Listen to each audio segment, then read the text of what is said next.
Prime Minister Narendra Modi today inaugurated and visited the Wildlife Rescue Rehabilitation and Conservation Centre in Vantara, Gujarat. Prime Minister Narendra Modi on Tuesday participated in the post-budget webinars on MSME. He said that in the last 10 years, India has consistently shown its commitment towards reforms, financial discipline, transparency and inclusive growth. India and Nepal signed the MOU in New Delhi yesterday to enhance cooperation in the water sanitation, hygiene sector and waste management.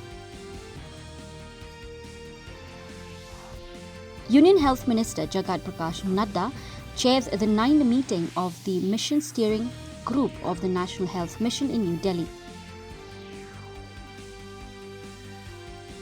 Union Ministers Rajiv Ranjan Singh and Annapurna Devi launched a premiere on law on gender-based violence during a national workshop of women elected representatives of the Panchayati Raj institutions in New Delhi.